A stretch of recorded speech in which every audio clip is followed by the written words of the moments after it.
Our heart's desire is not always what we should get. There's a price.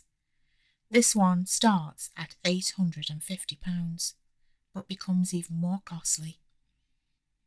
Hi, and welcome to the Dark Christmas Tales Advent Calendar. This tale is called Pudding, written by Angela Blythe and read by the author. Everyone desires something. A possession, a perfect body, or a person. The virtuous would say that they only want world peace, but I would bet that even those have a secret personal desire, a special wish that they hope will make their lives a little bit better. We can try and get the objects of our desires naturally, but that isn't guaranteed. We can blow all our candles out on our birthday cake, drop coins in the fountains, but perhaps it is the universal law of randomness. Some people get their heart's desire, and some people don't. This story follows three sisters called Jamie, Harriet, and Shelley. Their mother Joanne plays a more significant part because, after all, it was her that tried to make them happy, as a mother does, blindly loving her children, always being a mother until the day she dies. Let this be a cautionary tale that you should be careful what you wish for, and also what you buy and where you get it from. Joanne wanted something special for her grown-up daughters, something to bring the magic back to Christmas, a new and exciting tradition, perhaps. She initially had her mind set on flying to somewhere like Lapland. When one of her girls became ill, that thought went out of the window. Now that Joanne's husband had passed away, her girls were everything to her, and she spoiled them rotten, just like she always had. Joanne had always been lucky to have plenty of money, and the older she got, the more she thought about how she didn't need it. She wanted her girls to be happy, but they weren't. Jamie was stuck in an unhappy marriage. Shelley was dreadfully lonely, and Harriet had been fine until she'd been told that she had terrible liver problems and required a donor. They all felt the need to feel warm and cosy at Christmas, get that old Bing Crosby feeling, feel the warmth of their family around them during the coldest months. It could be said that no one needed that as much as Joanne, but this was never brought up. She found a unique item on a day trip to London. No, that's not exactly right. Joanne went to London and was in Harrods. She was in the food hall, perusing the Christmas puddings, when she noticed a smart man in a dove grey three-piece suit, also looking at one. He smiled at her. She smiled back. "It's hard to choose, isn't it?" Joanne said to him. "Rum soap, nut rich, marzipan scented. Who would have thought buying a pudding was such a decision?" "They do look tempting, don't they?" he said. "I'm very partial to a Christmas pudding.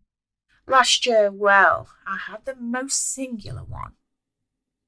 "From here?" Joanne asked. "Oh, no, from a private establishment in London." "Do you remember when puddings had a silver sixpence in them?" he replied. "Vaguely. I think we used to have a 50p wrapped up in foil at our house," Joanne admitted. "Ah, the puddings our mothers make will always be the best. So, last year I had one with 3 silver sixpences in, and guess what?" the man said, waiting for Joanne's reply. "I don't know," Joanne replied, enthralled. "Each person who found one in my pudding had their wish granted. They wished on the sixpence, and it came true," he said. "Really?" Joanne asked. "They had proper wishes come true? Seriously?" "Yes," he replied, moving closer.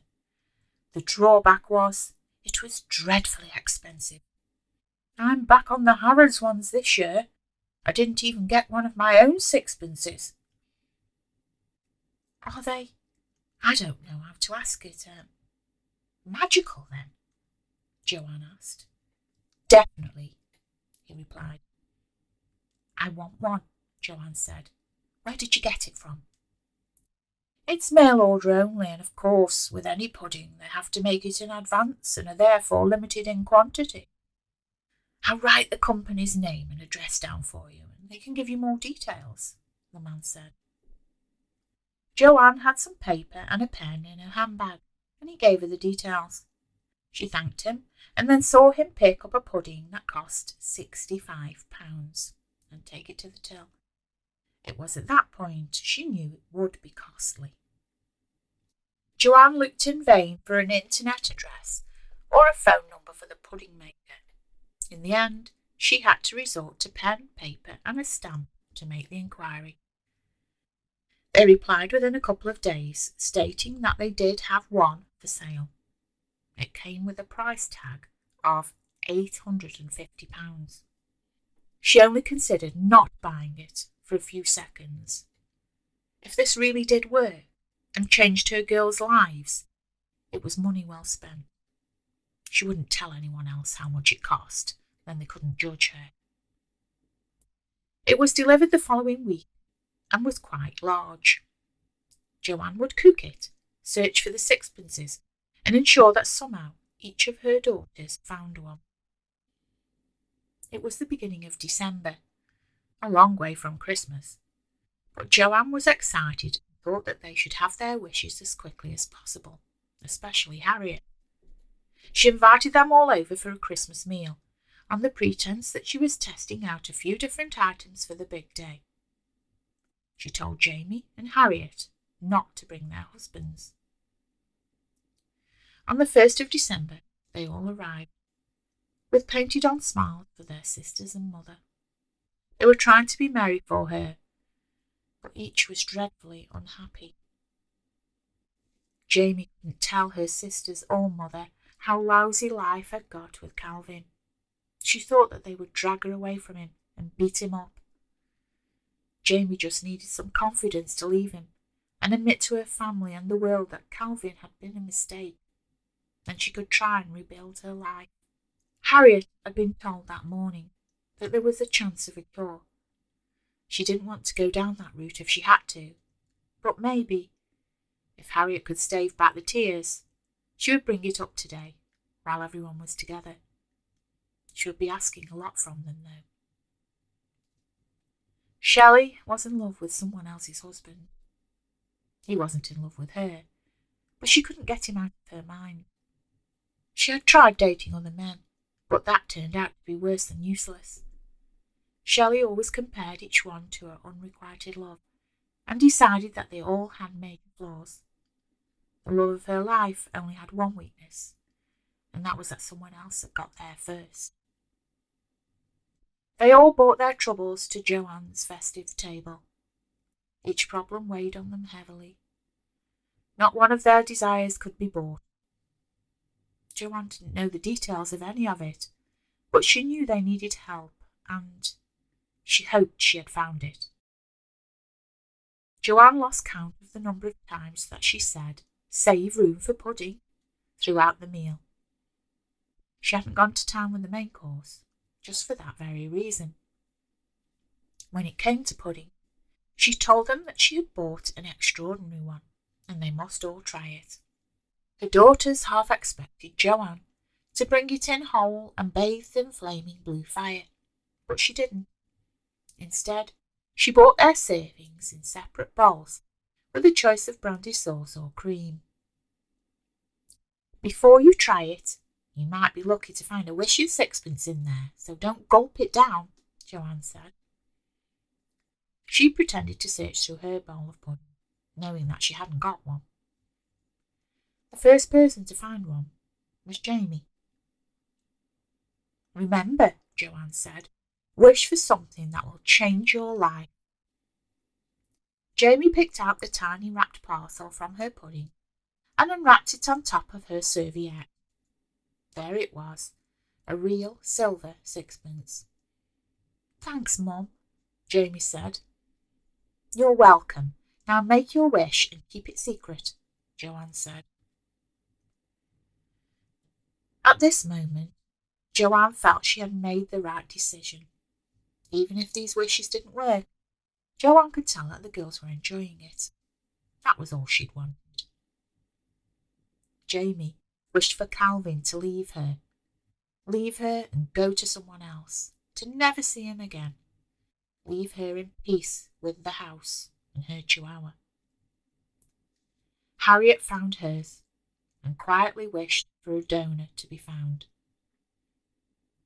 When Shelley found hers, she considered wishing Harriet well too, but thought that Harriet had probably wished for that. Then she looked over to her mum and thought that if Mum found one, she would wish for that too. So Shelley made her wish. Shelley didn't really believe it would work. Deep down, if she thought it would work, she probably wouldn't have done it. All the sixpences found, Joanne relaxed and enjoyed the time she had with her girls. They already seemed a little happier, or perhaps she was kidding herself. They all went home, and Joanne slept happier than she had for a long time that night. The pudding's magic worked quickly. The first person to call Joanne was Shelley, but she was in the shower, and the call went straight to voicemail. Joanne felt content this morning and had a long hot shower, singing Christmas carols loudly. Just as she was toweling off her hair, Joanne's mobile rang again and she picked it up. To her, this was her first call, but really it was her second. "Hello?" Joanne said. "Mum, it's me," Jamie said. "Calvin's left me. I haven't been telling you everything. He's been sleeping with anything that has a pulse. I shouldn't have put up with it, but I hoped he would get it out of his system. He came home a few weeks ago and, well, he gave me something I didn't want, Mum. A disease. I thought it was just one of those women's things, but the doctor called me after our lunch. I confronted him and he said he hated me and left. I admit that was my Christmas pudding wish yesterday." "Where's he gone?" Joanne asked. "I've no idea, but he thought it was highly amusing," Jamie said. "All I know is that I hate him." "Good riddance to bad rubbish," Joanne said. "Do you want to come over?" "No, I'm surprisingly good. I'm going to tell the others. We might even go out for a bit of lunch later. Fancy it?" Jamie asked. "Yes, that will be lovely. And you can tell me everything that's been going on with the rogue," Joanne said. After finishing the call, she noticed that she had a missed call from Shelley. She called her back, but there was no reply. There was a voicemail asking her to come over. Shelley said it was important, and she sounded distraught. Joanne put a hat on her wet hair and quickly drove over to Shelley's. Shelley was waiting with the door open. Frantically, she beckoned her mother in. "Mum, something bad has happened," Shelley said. "I guess that. What's up, love?" Joanne asked. "Calvin's left Jamie," Shelley said. "I know. Jamie called me," Joanne told her. "Calvin stayed here last night. We're together now," Shelley informed her warily. "What? How long has this been going on?" Joanne shrieked. "Since last night, but I've loved him for years. He told me he could tell. He couldn't resist me any longer," Shelley explained. "Shelley, he's been sleeping with half of the country. He's just a disgusting human. Couldn't be with someone worse. You have nowhere to go. Where's he now?" Joanne asked. "Work," Shelley said. "Wait, you haven't slept with him, have you?" Joanne queried, worried about the answer. Yes," Shelley said. "Oh no, Calvin's riddled with disease. Both of you'll be sitting next to each other in the VD clinic. What would your father think, bless him?" Joanne shrieked. Shelley looked horrified. "Mum, I didn't think the wishes in the pudding were real, so I wished for it yesterday," Shelley said. And your sister wished that he'd go. Can you imagine what will happen when she finds out? How can things get worse? You need to tell her, Shelley told her. I can't, Mum. I've been ignoring her calls. She's going to hate me, Shelley said, beginning to cry. Yes, she is. I'll go over and tell her. You can't let her find out from someone else, Joanne said, storming out of Shelley's house. She got in the car.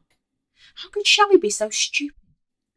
Why hadn't Jamie told her about Calvin's unfaithfulness?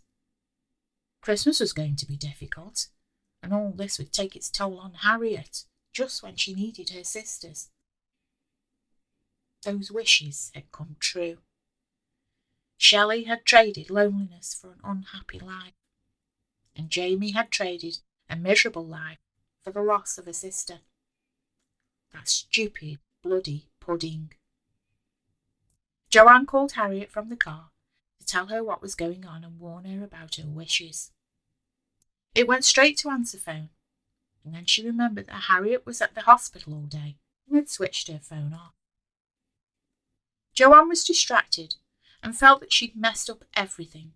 This wasn't the way she had imagined this working. Joanne decided to try and call Jamie to see if she was still at home. Joanne wasn't watching the road or her speed. Later that day, a donor was found for Harriet. She called her mum to tell her, but the line rang out. Shelley sat crying at home. Jamie was at her friend's house, hysterical. Back in London, the man in the dove grey suit made more puddings in his apartment and was considering going into business with his sister Jean. Due to a hospital administration mix-up, they didn't realise that the liver they gave Harriet was her dead mother's. Harriet was registered there in her married name. She felt so grateful that she had found her donor, some kind person who had carried a donor card.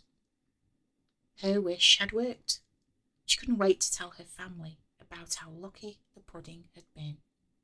That was A Dark Christmas Tale, written and read by Angela Blythe. I hope you enjoyed it.